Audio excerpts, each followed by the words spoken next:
नमस्ते मित्रों।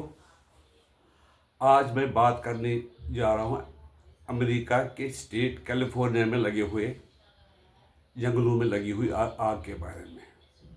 आग पिछले 15 दिन से लगी हुई है। अभी तक 24 व्यक्ति मर गए हैं, लेकिन आग अभी बुझी नहीं है। इस संबंध में मैं ये कहना चाहता हूँ कि अमेरिका जो इतना ही ज़्यादा शक्तिशाली दुनिया का नंबर 1 शक्तिशाली नेशन है, फिर भी वो प्रकृति और कुदरत का मुकाबला नहीं कर सकते। इस संबंध में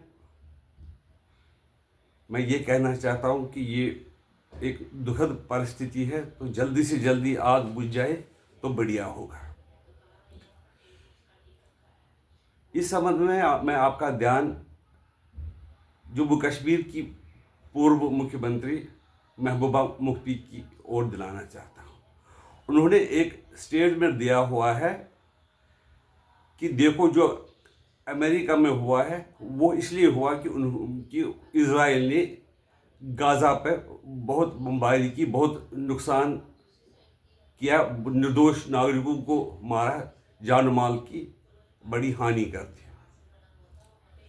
तो मैं ये कहना चाहता हूँ, जो 2014 में बाढ़ आई थी, क्या वो इसलिए आई थी कि वहाँ के लोगों ने कश्मीरी पंडितों को घर से निकाला था, उनकी प्रॉपर्टी पे कब्जा किया था, उनके निर्दोष लोगों को मारा था? क्या इसलिए वहाँ पर ये भयानक बाढ़ आ गई जिसमें कि कश्मीरी मुसलमान बहुत ही नुकसान उनका हो पाया?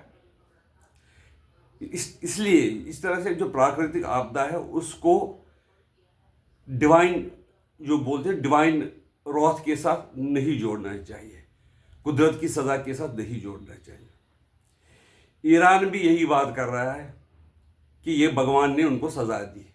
ईरान में वो खुद क्या कर रहे हैं, अपनी जनता के साथ कैसे पेश आ रहे हैं, और दुनिया में उनका क्या रवैया है, तो क्या तो उनको भी ईश्वर वही सज़ा देगी। और यहाँ पर भी, हिंदुस्तान में भी कई कट्टरपंथी ये कह रहे हैं कि जो कुछ गाज़ा में हो रहा है उसकी सज़ा अमेरिका को मिल रही है। इससे मैं बिल्कुल ही सहमत नहीं हूँ। जहाँ पर भी हो, सुनामी हो, भूचाल हो और कोई प्राकृतिक आपदा आए, तो ईश्वर से प्रार्थना करनी चाहिए कि उसमें कोई जान माल की हानि न हो और आए ही न। ईश्वर के ऊपर कोई शक्ति है नहीं, उसके साथ हम प्रार्थना ही कर सकते हैं। दूसरा दुखद समाचार ये है कि कर्नाटका में बिहार चंपारण के एक व्यक्ति नसरुद्दीन ने कर्नाटक के एक गांव में एक गाय के 4 थन काटे। जब किसान सुबह नींद से उठा तो उसने देखा उसकी 3-4 गायें तड़प रही थी और उनके थनों से खून निकल रहा था, क्योंकि वो काटे गए थे।